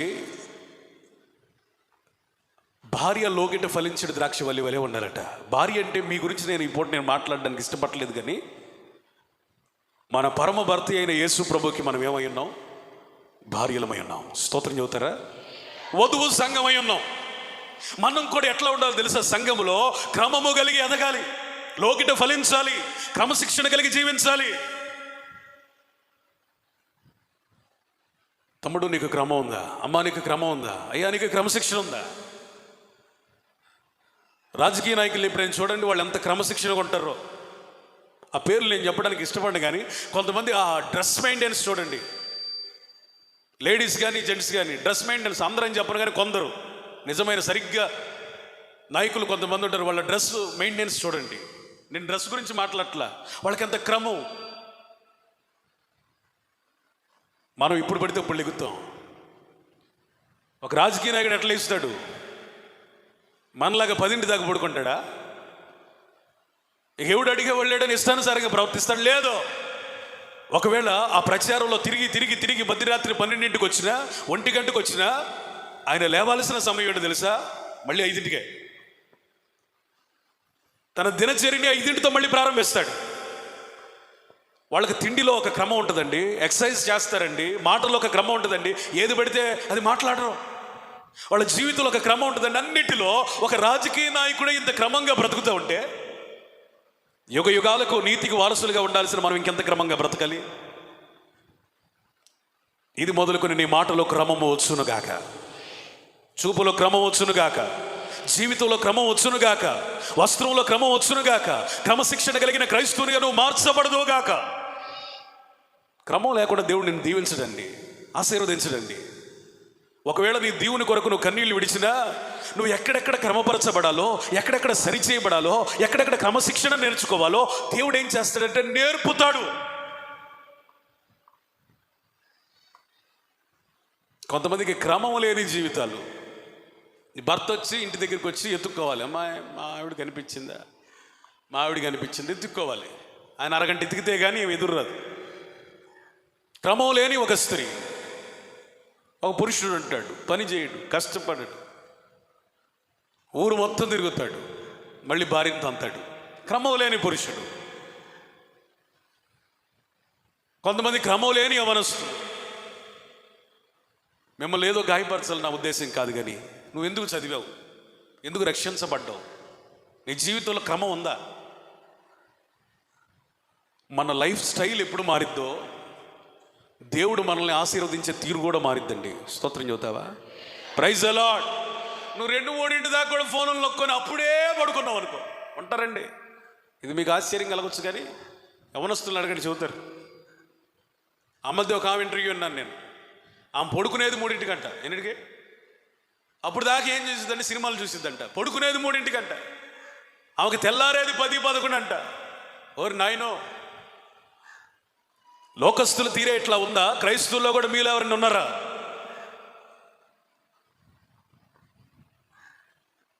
దావీదు కీర్తనకారుడు అంటాడు, నేను పండుకోవటం తెలుసు, లేవటం కూడా తెలుసు. స్తోత్రం చెప్పండి. ఏం తెలుసు అయ్యి అంటే, నేను టయానికి పడుకుంటాను, టయానికి లేస్తాను. హల్లెలూయా, హల్లెలూయా. ఆయన బలాన్ని ప్రభావాన్ని చూడాలట ఆయన ఉదయాన్నే లేస్తాడట. ఎట్లా? బలమును ప్రభావాన్ని చూడాలని ఎట్లా లెగిస్తాడు? ఉదయాన్నే లెగిస్తాడట. ఈరోజు నువ్వు పండుకోవటం ఆయనకి తెలుసా? అంటే ఎప్పుడు పడుకుంటావు తెలుసా? ఏమని తెలుసు? 12 గంటల, 1 గంట. లేవడం తెలుసా? ఎప్పుడు లెగుస్తావు? 10. క్రమము నీ జీవితానికి ఒక అరమరలు ఉండాలి. స్తోత్రం చెప్ప. క్రమము లేనిది ఏదైనా చెప్పండి, ఏది అక్రమమే. బైబిల్లో కొంతమంది వచ్చి, అయ్యా నీ పేరట ప్రవచనాలు చెప్పలేదా, అయ్యా నీ పేరట అద్భుతాలు చేయలేదా, స్వస్థతలు చేయలేదా, దెయ్యాలను వెళ్ళగొట్టలేదా, మందిరాలు కట్టలేదా, అది చేయలేదా, ఇది చేయలేదా, చెప్పనిచ్చి ఆయన అంటాడు, అక్రమము చేయవాళ్ళరా నా ఎద్దు నుంచి వెళ్ళిపోండి, గెట్ లాస్ట్. దెయ్యాలు వెళ్ళగొట్టడం దేవునికి సంతోషమా? మందిరాలు కట్టడం దేవునికి సంతోషమా? ప్రవచించడం దేవునికి సంతోషమా? పరిచర్య చేయడం దేవునికి సంతోషమా? ఏదయ్యా దేవుని అమితంగా సంతోషపెట్టేదంటే క్రమమైన క్రమశిక్షణ కలిగిన క్రైస్తవుడు. చెప్పండి, స్తోత్రం చెప్పండి. Praise the Lord. ఒకవేళ నీ భర్తే నిన్ను లేపుతున్నాడు అనుకో, స్త్రీలారా, తల్లులారా, చెల్లులారా, గుణవతి అయిన భార్యట, జ్ఞానం కలిగిన స్త్రీ అట, వేకువజామున లేచి తన ఇంటి వారి కొరకు వర్తకపు ఓడలాగా తయారైద్దంట. అంటే అర్థమేంటి తెలుసా? సమస్తమైన వాటిని సమకూర్చుకొని వాళ్ళని అప్పుడు లేపిద్దంట. స్తోత్రం చెప్పండి. Praise the Lord. ఏమండి లేండి, ప్రార్థన చేసుకోండి, టిఫిన్ చేయండి, పిల్లలారా లేండి, ప్రార్థన చేసుకో, టిఫిన్ చేయి, బట్టలు వేసుకో, స్కూల్కి రాడు. ఇట్లా ఒక జ్ఞానం కలిగిన స్త్రీ ఏం చేసిందంటే క్రమముగా జీవించి వారింటి వారిని క్రమపరిచేది. దేవునికి స్తోత్రం చెప్పండి. Praise the lord. అరమరలు అంటే అర్థం ఏంటి తెలుసా? క్రమము కలిగిన జీవితం. ఇంకా ఏం చెప్పాడంటే బయటను లోపటను కీలు పొయ్యాలి. ఇప్పుడు నేను ఒక ప్రశ్న వేస్తా, కీలు ఎందుకు పొయ్యాలి? నీళ్లు లోపలికి బయట రాకుండా. ఎక్కడెక్కడ పొయ్యాలి? బయటే కాదట, లోపల కూడా పొయ్యాలి. దీన్ని నేను ఏమని అర్థం చేసుకున్నాను పరిశుద్ధాత్మ సహాయం చేతంటే, నువ్వు బాహ్యముగాను అంతరింగికముగాను 2 రకాలుగా, పైకి కనబడే దాంట్లోను, లోపల దేవునికి మాత్రమే సంబంధించిన అంతరంగములోను లోకము ఎక్కడా నీ లోపలికి రాకూడదు. స్తోత్రం చెప్పండి, స్తోత్రం చెప్పండి. సముద్రపు నీళ్లు దేనికి గుర్తయ్యంటే లోకం. ఈ లోకపు నీళ్లు చెప్పండి బయట దాన్ని తడిపి స్వాధీనపరచుకోకూడదు, లోపల దాకా అసలు రాకూడదు. అంటే దీని అర్థం ఏంటి తెలుసా? పైకి కనబడే జీవితాల్లో లోకం కనపడకూడదు, అంతరంగంలో కూడా లోకం ఉండకూడదు. స్తోత్రం చెప్పండి. కొంతమంది అంతరంగంలో చాలా బాగుంటారు, పరిశుద్ధంగా బ్రతుకుతారు, ప్రార్థన చేస్తారు, అన్ని విషయాల్లో పర్ఫెక్ట్గా ఉంటారు, వాళ్ళ అంతరంగంలో చాలా సూపర్. కానీ బాహ్యంగా వాళ్ళని పరిశీలిస్తే లోకం కనబడిద్ది, వాళ్ళ వస్త్రాల్లో లోకం కనబడిద్దండి, వాళ్ళ మాటల్లో చాలా లోపం కనబడిద్ది. ప్రార్థనాపరులే కానీ వాళ్ళ మాటల్లో లోకం కనబడిద్ది. పరిశుద్ధులే కానీ వారి మాటల్లో లోపం కనబడిద్ది. మనం ఎట్లా ఉండాలి అంటే, బయటకు కనబడే విషయాలలో కూడా లోకపు ఛాయలు, లోకపు సూచనలు ఇవేవి కనబడకుండా దేవుని వాక్యము, దేవుని రక్తము అనబడిన కీలు పోసుకోవాలి. స్తోత్రం చెప్పండి. దేవుని రక్తం అనే కీలును ఏం చేసుకోవాలి? పూసుకోవాలి. దేవుని రక్షణ అనే కీలును పూసుకోవాలి. పూసుకున్నప్పుడు నీకేం అర్థమైందో తెలుసా? నేను దేవునికి సంబంధించిన వ్యక్తిని. Praise the Lord. హల్లెలూయా. నేను లోపలే కాదండి, బయటికి కూడా క్రైస్తవునిగా ఉండాలని నేర్చుకో. హల్లెలూయా. నా మనసులో దేవుడు ఉన్నాడండి, మనసులో దేవుడు ఉన్నాడండి, నేనెంత భక్తిపరుడో నీకు తెలుసా? ఇది కాదు. మన పై రూపాలు కూడా ఎట్లా ఉండాలంట, లౌకికమైన జీవితం కూడా ఎట్లా ఉండాలంట, బాహ్యపరమైన నడవడికి కూడా ఎట్లా ఉండాలంట, ప్రజలకు కనబడేటప్పుడు దైవీకముగా ఉండాలి. స్తోత్రం చెప్పండి. భక్తి కలిగిన స్త్రీలకు తగినట్లుగా మీ వస్త్రాలు ఉండాలంటే ఇది అంతరంగిక విషయమా, బాహ్య విషయమా? బాహ్య విషయానికి కూడా ఏమి కావాలని దేవుని వాక్యం సెలవిస్తుంది?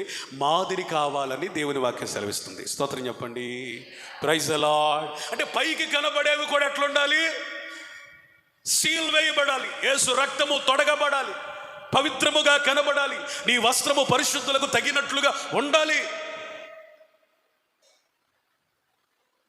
ఇప్పుడు జుట్టు అనేది బాహ్య విషయమా, హృదయానికి సంబంధించిందా? చెప్పాలి యవనస్తులు. బాహ్య విషయం. నువ్వు ఉడత సార్లు పెట్టావనుకేడా, బాగానే ఉంది భక్తి జీవితం, కాదని నన్ను ప్రార్థన చేస్తావు, మందిరానికి వస్తావు, కానికిస్తావు, కానీ ఏంది బాహ్య జీవితంలో ఏముంది ఇక్కడ? ఉడతసారలో. ఇప్పుడు నేను చూసి ఏమనుకోవాలి? క్రైస్తుడు అనుకోవాలా, క్రైస్తవేతడు అనుకోవాలా? అంతా బాగానే ఉంటుంది. ఇక్కడ ఎర్ర కలర్ ఎత్తాడు, గోల్డ్ కలర్ ఎడ ఈ ఒక్కది గిజిగాడు గుడిలాగా. ఇక్కడ ఏ ఉండదో ఇక్కడ మాత్రం ఇక విగ్గు తొడిగినట్టుండదు. ఇప్పుడు ఫ్యాషన్ అనమాట అది. గిజిగాడు గూడిలాగా గుర్తుంటుంది. చిన్నప్పుడు తెలుగు పాట గిజిగాడు గూడినే ఒకటి ఉండేది మాకు. ఆ గూడు గుర్తు వస్తూ ఉంటుంది కొంతమంది చూస్తే. ఇప్పుడు ఆడవాళ్ళు ఏమైనా తక్కువ, ఇక్కడ ఎవరో తంతే వాసినట్టు పైకి ఇట్లా లిగుతుంది అనమాట కొప్పు. పప్పు కర్ర ఉంటుంది చూసారా, దాన్ని పెట్టి ఆ లైన్ కొడితే వాసిందేమో అనేటట్టుగా ఇక పైకి లెగిస్తుంది అనమాట కొప్పు. అంటే జడలు కానీ, హెయిర్ డ్రెస్సింగ్ కానీ, వస్త్రాలు కానీ ఇవన్నీ పైకి కనబడేవే.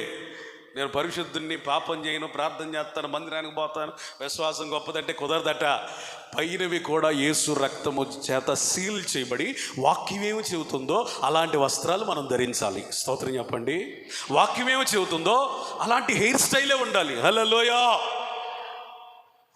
నిన్ను చూసినప్పుడు ఎబ్బెట్టిగా, ఇబ్బందికరంగా ఉండేటట్టుగా ఉండకూడదు. రాజకీయ నాయకుల్ని, ఎస్పెషల్లీ లేడీస్ ఎమ్మెల్యేలు మీరు చూడండి, వాళ్ళ బ్లౌజులు ఇక్కడ దాకా ఉంటాయి చూసారా? వాళ్ళని చూస్తే ఎంత గౌరవంగా ఉంటుంది, దండం పెట్టాలనిపించింది. వాళ్ళకి బైబిల్ తెలియదు, ప్రార్థనకి రారు, నీ అంత భక్తి కూడా లేదు, కానీ వాళ్ళ వస్త్రులు ఎంత నిండుగా ఉంటారు చూడండి. తగినంత వస్త్రం అంటే అర్థం ఏంటో తెలుసా? నిన్ను కప్పడానికి ఉపయోగపడే వస్త్రం. స్తోత్రం చెప్పండి. మోడెస్ట్ వే అనే మాట ఉంది బైబిల్లో. స్త్రీలారా మీ వస్త్రాలు తగినట్టుగా ఉండాలంటే అర్థం మోడెస్ట్ వే అంటే నిన్ను కప్పాలి వస్త్రం. వస్త్రం కప్పడానికి ఇప్పుకోడాక చాలామందికి ప్రసంగం ఇష్టం లేనట్టుంది. చెప్పాలి, ఇష్టం లేకపోతే చెబుతాను నేను. వస్త్రం కప్పడానికి ఎప్పడానికండి అంతా బాగుంటుంది. ఇక్కడ చిల్లి చేస్తారు, తల్లిదండ్రులే కొనిపిస్తారండి. మారు మనసు పొందండి, మీ పిల్లల్ని కప్పండి, విప్పకండి. మా కాళ్ళు చూడు అని ఇప్పుడు జనాలు, ఆడవాళ్ళు మగవాళ్ళు ఏం చేశారు తెలుసా? గిలకలు దాకేస్తున్నారు. ఏం చూడాలి? క్రైస్తవురాలువేనా? గిలకలు దాకా వేసుకో. నేను క్రైస్తవురాలని ఎవరన్నా అంటారా? ఇప్పుడు ఫ్యాషన్ అండి. ఇప్పుడు ఏ ఫ్యాషన్ అయినా బైబిల్ అనుమతిస్తే చెయ్యి, నేనేమన్నాం. పిచ్చి పట్టినట్టు చేయవాక. ఫస్ట్ చున్నీ టేసాడు, ఫ్యాషన్ని మార్చాడు, మళ్ళీ పక్కన పెట్టాడు. ఇప్పుడు ఎదురు వద్దు పక్కన వద్దు అసలు తీసిపడే అని చున్నీ తీసేశాడు. ఇప్పుడు చున్నీలు ఎవరికన్నా కావాలంటే ప్రత్యేకంగా కొనుక్కోవాల్సిన అవసరం వచ్చింది. చున్నీలు వేసుకోవట్లే జనం, దెయ్యాలు బట్టి ఒక్కొక్కళ్ళకి. నీతి అనే పై వస్త్రం అనే మాట బైబిల్లో ఉంది. అంటే నువ్వు పై వస్త్రం లేకుండా తిరుగుతున్నావంటే సహోదరి నీకు నీతి ఉన్నట్ట పోయినట్ట. మీ పిల్లలకి చున్నీలు ఉన్న బట్టలు కొనిచ్చండి. నీ ఇంట్లో ఎట్లాగన్నా ఉండని, బయటకు వచ్చినప్పుడు నీ పిల్లలకి ఏముండాలా? చున్నీ ఉండాలి. చున్నీ లేకుండా దెయ్యాలు పెట్టినాడు తిరిగారు అనుకో, ఖచ్చితంగా వాళ్ళలో అపవాది పనిచేస్తున్నట్టు అర్థం. నీ శరీర అవయవాలు ప్రజలకు చూపించడానికి కాదు, కప్పుకొనడంలోనే గౌరవం ఉంది. స్తోత్రం చెబుతారా? Praise the lord. కప్పుకొనడంలోనే ఆశీర్వాదం ఉంది. యెషయా గ్రంథం 6వ అధ్యాయంలో మీరు చూస్తే దేవుని మందిరం మీదట దేవుని చొక్కా అంచులు కప్పబడ్డాయి. వినండి, మీరు పైన కూడా కీలు పూయబడిన క్రైస్తవులుగా మార్చబడుదురుగాక. చెప్పండి. లోపల కూడా నువ్వు పైకి బాగానే ఉన్నావు, లోపల ఆలోచన ఎట్లా ఉన్నాయి, నీ చూపులు ఎట్లా ఉన్నాయి, నీ తలంపులు ఎట్లా ఉన్నాయి? నోవాహు కాలంలోట వారి హృదయం తలంపు అందులోని ఊహలన్నీ చెడిపోయినాయట. నోవాహు మాత్రం ప్రత్యేకంగా బ్రతికాడు. తన అంతరంగమును దేవుడు తేరి చూసినప్పుడు హృదయములో కూడా కీలు పూయబడింది. యేసయ్యకి స్తోత్రం చెప్పండి, స్తోత్రం చెప్పండి. నీ పై రూపం బాగుండి లోపల బాగోకపోతే ఖచ్చితంగా నువ్వు ఎవరివి? వేషధారువని బైబిల్ చెప్తుంది. పరిశీలట పైన మాత్రం చక్కగా కడగబడిన పళ్ళెల్లాగుండి లోపల ఎట్లా ఉన్నారట? కడగబడని మురికి పళ్ళెల్లాగున్నారు. పళ్ళు అంటే లోపల కడగబడాలి, బయట కడగబడాలి. దీనినే ఖచ్చితంగా పర్ఫెక్ట్ పళ్ళెం అంటారు. అట్లాగే నీ జీవితంలో కూడా హృదయము కడగబడాలి, పైన కూడా కడగబడాలి. రెండంతలుగా నువ్వు కడగబడి సీలు వేయబడితే ఖచ్చితంగా నువ్వు మునగవో తేలుతావు, అరరాతు పర్వతంపై నిలుస్తావు. స్తోత్రం చెప్పండి, స్తోత్రం చెప్పండి. అరలు అంటే క్రమశిక్షణ కలిగిన జీవితం, కీలు పూయటం లోపల బయట అంటే బాహ్య అంతరంగిక జీవితాలలో యేసు రక్తం పూయబడటం, యేసు రక్తంతో కడగబడటం. 3 దీన్ని తెలుసా? 3 అంతస్తులుగా కట్టాలి. ఎన్ని అంతస్తులుగా? ఈ 3 అంతస్తులు అనే దానికి దేవుడు నాకు ఇచ్చిన ఆలోచన ఏంటి తెలుసా? కృప వెంబడి కృపలోకి రావాలి. స్తోత్రం చెబుతారా? ఈ క్రైస్తవ జీవితంలో నువ్వు ఎట్ట కట్టబడాలి? 3 అంతస్తులుగా కట్టబడాలి. కృప వెంబడి కృపలో కట్టబడాలి. వాడ కొలతలు చూస్తే 300 మూరల పొడవు, 50 మూరల వెడల్పు, 30 మూరల ఎత్తు. 300 మూరల పొడవు, 50 మూరల వెడల్పు, చెప్పండి, 30 మూరల ఎత్తు. ఈ 50, 300, 50, 30 అనే దాని గురించి నేను చెప్పను, కానీ వీటన్నిటిని కలిపి ఒక మాట అయితే చెప్తాను. ఇవి దేవుని ఆజ్ఞలు. స్తోత్రం చెప్పండి. Praise the Lord. ఈరోజు నేనేమంటానంటే, నువ్వు కృపలో నిలిచావు, బాగుంది. అయితే నువ్వు ఎట్లా కట్టబడాలయ్యా అంటే కొలతల ప్రకారము కట్టబడాలి. దేవుని వాక్యము ప్రపంచములను నిర్మించింది. చూతారా? స్తోత్రం చెప్పండి. ప్రపంచములు అనే మాటకి ఫుట్ నోట్లో ఏముందో తెలుసా? యుగములను నిర్మించింది. నేను అంటాను, ప్రపంచాలని యుగాలను నిర్మించగలిగిన నీ మాట, దేవుని మాట నీ జీవితాన్ని నిర్మించలేదంటారా? మరి నిశ్చయంగా, మరి సులభంగా, సునాయాసంగా నిర్మించగలదు. నమ్మినోడు స్తోత్రం చెబుతారా? పాస్టర్ గారండి, మా అబ్బాయికి పెళ్ళి అవ్వట్లేదండి, ఉద్యోగం రావట్లేదండి, మా అమ్మాయికి పెళ్ళి అవ్వట్లేదండి, ఉద్యోగం రావట్లేదండి, ఇల్లు కట్టబట్టలేదండి. వినండి, దేవుని మాట యుగములనే నిర్మించినదైతే నీ జీవితాన్ని చాలా చిటికేసినంత తేలిక నిర్మించగలదు. ఆమెను స్తోత్రం చెప్పాలి మీరు, స్తోత్రం చెప్పాలి మీరు. ప్రపంచములను నిర్మించటము ఎంత గొప్ప పని, నీ జీవితాన్ని నిర్మించడం చాలా చిన్న పని. అయితే నువ్వు దేనికి లోబడాలి? దేవుని వాక్యానికి. స్తోత్రం చెబుతారా? Praise the Lord. ఎంతమంది మా జీవితాలు నిర్మించబడాలండి? ఎట్లా? పిచ్చి పిచ్చిగా కాదు, అందంగా, ఆశీర్వాదకరంగా, సౌభాగ్యవంతంగా, దీవెనకరంగా, మహిమకరంగా మా జీవితాలు నిర్మించబడాలి అన్న వాళ్ళు చేతులు ఎత్తి స్తోత్రం చెబుతారా? అల్లాడిస్తూ స్తోత్రం చెబుతారా? కుంటి చేతులోళ్ళు మంచి చేతులోళ్ళు ఎత్తండి, హల్లెలూయా. నేనంటాను, ప్రపంచాలను నిర్మించిన దేవుని మాట నీ జీవితాన్ని ఖచ్చితంగా మరింత అందంగా నిర్మించగలదు. ఇప్పుడు దేనికి లోబడాలి? వాక్యమే సరిగ్గినం, మరి విశ్వాసాలకు ఎట్లా వస్తావు? విశ్వాసమే నీకు తెలియదు, నీతి అనేది ఎట్లా తెలిసింది? అసలు నీతికి వారసుడు అవటం అనేది ఊహే కదా, కలే కదా, అబద్ధమే కదా. దేనికైనా ప్రారంభం వాక్యం. ఈ ప్రపంచాన్ని సృజించింది బిగ్ బ్యాంగ్ కాదు, దేవుని మాట. కలుగుగాక అంటే ప్రపంచాలు నిర్మించబడ్డాయి. స్తోత్రం చెప్పండి. భూమి ఆకాశాల కంటే నీ భవిష్యత్తు పెద్దదేం కాదు దేవుని దృష్టికి. కలుగునుగాక అంటే కలిగిపోయింది అంతే. స్తోత్రం చెప్తారా? భూమి ఆకాశాల కంటే నీ పిల్లల జీవితం కట్టబడడం పెద్ద విశేషమేమి కాదు. కలుగునుగాక అంటే నిర్మించబడతాయి. నీ ఆరోగ్యం, నీ ఆస్తి, అప్పులు ఇవేవి పెద్ద విషయం కాదండి. ఆయన మాట విడుదల ఒకటి తోడనే మన జీవితంలో ఏం కలిగిద్దంట? వెలుగు కలిగిద్ది. ప్రపంచాలే నిర్మించిన దేవుని మాట. ఆ మాటల అనుసంధానంగా నువ్వు నడిస్తే ఖచ్చితంగా నువ్వు అరారాతు పర్వతం అనబడిన నిత్య సియోనికి వెళతావు. స్తోత్రం చెప్పండి. హల్లెలూయా. అరమరలైపోయింది, కీలైపోయింది, ఏమండి, అంతస్తులైపోయింది, కొలతలు కూడా అయిపోయినాయి. కిటికీ ఏం కావాలి? కిటికీ అంటే నేను అర్థం చేసుకున్నది ఏంటంటే వివేచన. ఏంటి చెప్పండి? వివేచన. ఈ జలప్రలయం తీరిన తర్వాత భూమి ఆరిందా లేదా ఎట్లా తెలిసింది? కిటికీలో నుంచి పావురాన్ని పంపించినప్పుడు, అది ఒలీవ చిగురుని తీసుకొచ్చినప్పుడు అప్పుడు అర్థమైంది. అంటే కిటికీ ఏం చెప్పింది? లోకపు పరిస్థితులు చెప్పింది. మనకి ఏం కావాలో తెలుసా? సరిగా నిర్మించబడడానికి వివేచన కావాలి. స్తోత్రం చెప్పండి. సైకాలజీ చదివితే వివేచన రాదు. సైకాలజిస్ట్ని తీసుకొచ్చి మందిరాన్ని నడిపించమను అవదు. వివేచన రావాలంటే పరిశుద్ధాత్మ సహాయం కావాలి, వాక్యం చదవాలి. ఈ రెండు మీకుంటే ప్రార్థన కావాలి. ఈ మూడు ఉంటే ఖచ్చితంగా మీరు వివేచిస్తారు. పరిస్థితులు వివేచిస్తారు, లోకాన్ని వివేచిస్తారు, దాని ప్రమాదాన్ని వివేచిస్తారు, పరిస్థితుల భయంకరత్వాన్ని వివేచిస్తారు. ఖచ్చితంగా ప్రతి విశ్వాసికి ఏమి కావాలి? వివేచన కావాలి. స్తోత్రం చెప్పండి. ప్రతి దైవజనుడికి ఏమి కావాలి? వివేచన కావాలి. జ్ఞానము కలిగిన స్త్రీ తన ఇంటి వారి నడతనేం చేసిందట? వివేచిస్తుంది.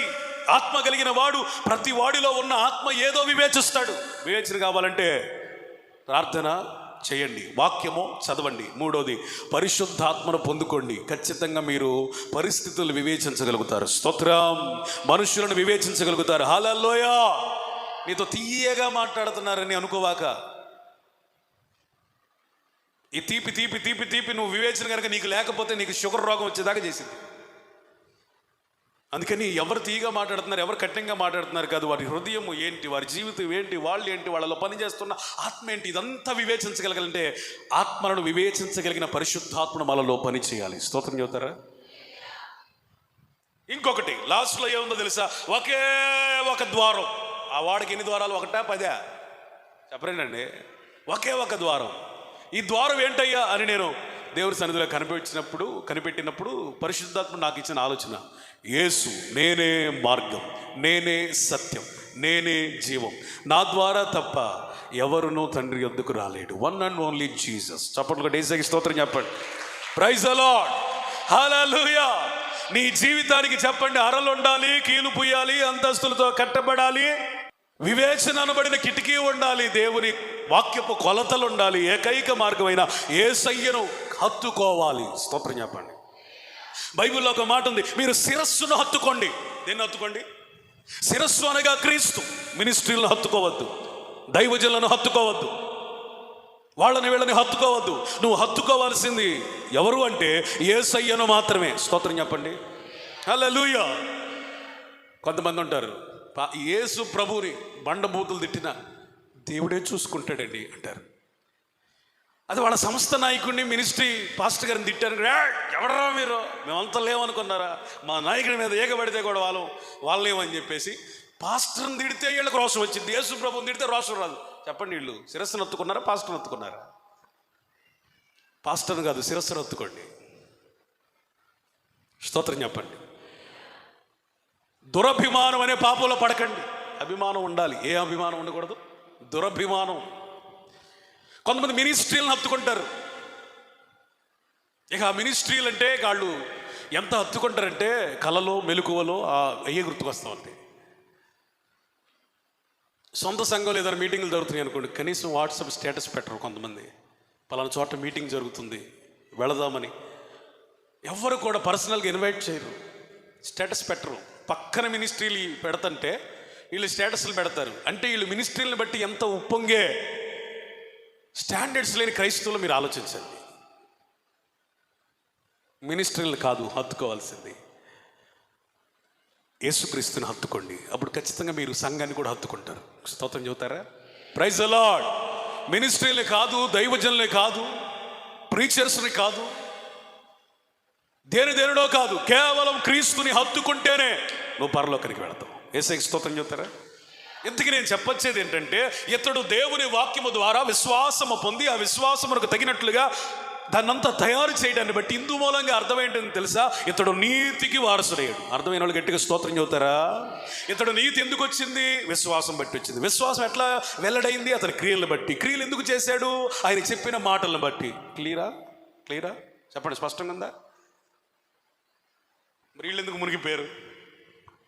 చదువుతారు ఒక మాట, మత్తయి సువార్త 24:39.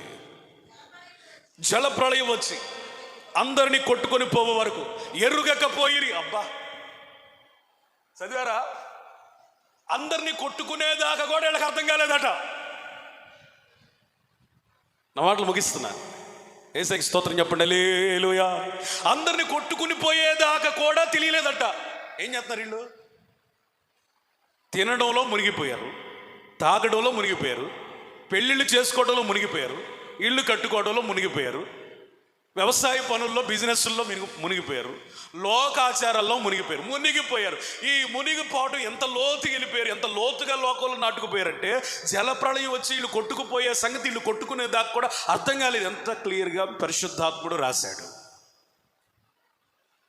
ఈ దినాలు కూడా ఎట్లా ఉన్నాయి అంటే నోవాహు దినముల వలె ప్రజలు వాళ్ళు నశించిపోయేదాకా వాళ్ళకి ఏం జరుగుతుందో అర్థం కాని పరిస్థితుల్లో జీవిస్తున్నారు. తినడమే వాళ్ళ జీవితం, త్రాగడమే వాళ్ళ జీవితం, పెళ్ళిళ్ళు చేసుకోవడమే జీవితం. గర్భిణీ స్త్రీకి ప్రసవ దినాలు ఎట్లా ఉంటాయో దేవుని రాకడ కూడా అట్లాగే ఉంటుందట. రాత్రి వేళ దొంగ వచ్చినట్లుగా దేవుని రాకడ ఉంటుందట. కానీ అది మెళకువ కలిగిన ఆత్మ కలిగిన వారికి తెలిసింది. దేవునికి స్తోత్రం చెప్పండి, స్తోత్రం చెప్పండి. అది మీరు ఎరుగకుండానట్లుగా మీరు నిద్రించువారు కారు, మత్తులో లేరు అని అపోస్తులైన పౌలు కొరింథీ సంఘాన్ని ప్రోత్సహిస్తున్నాడు. స్తోత్రం చెప్పండి. నేను కూడా మిమ్మల్ని ప్రోత్సహించడానికి ఇష్టపడుతున్నాను. దేవుని రాకడ ఎరగనట్టుగా బ్రతకడానికి మనం అన్యులం కాదు, క్రైస్తవులం. ఖచ్చితంగా ఆయన రాకడ యొక్క దినములను మనం గుర్తించే పరిణతిని, స్థాయిని, ఆత్మ నడిపింపుని దేవుడు ఇచ్చాడు. చేతులెత్తి స్తోత్రం చెబుతారా? చేతులెత్తి స్తోత్రం చెబుతారా? ఒకవేళ దేవుని రాకడ గురించి నీకు అర్థం కావటం లేదంటే, ఆ ప్రళయం గురించి నీకు అర్థం కావట్లేదంటే, ఆ తీవ్రత నీకు అర్థం కావట్లేదంటే, అంత్య దినములలో ఉన్నామనే సంగతి నీకు అర్థం కావట్లేదంటే, తినడంలో మునిగిపోయావు, తాగడంలో మునిగిపోయావు, పెళ్లిళ్ళలో ఫంక్షన్లో మునిగిపోయావు, పనికిరాని వాటిల్లో మునిగిపోయావు. ఇప్పుడు మనకు కావాల్సింది ఏంటి చెప్పండి? మెళకువ కలిగిన ఆత్మ. స్తోత్రం చెప్పండి. ఇందుకు నేను చెప్పాలనుకుంది ఏంటంటే, నోవహు దేవుని మాటను బట్టి విశ్వాసంతో క్రియలు చేసి ఆయన నీతికే వారసుడయ్యాడు. స్తోత్రం చెప్పండి. Praise the Lord. ఈ వారసత్వం నీకు నాకు అనుగ్రహింపబడును గాక.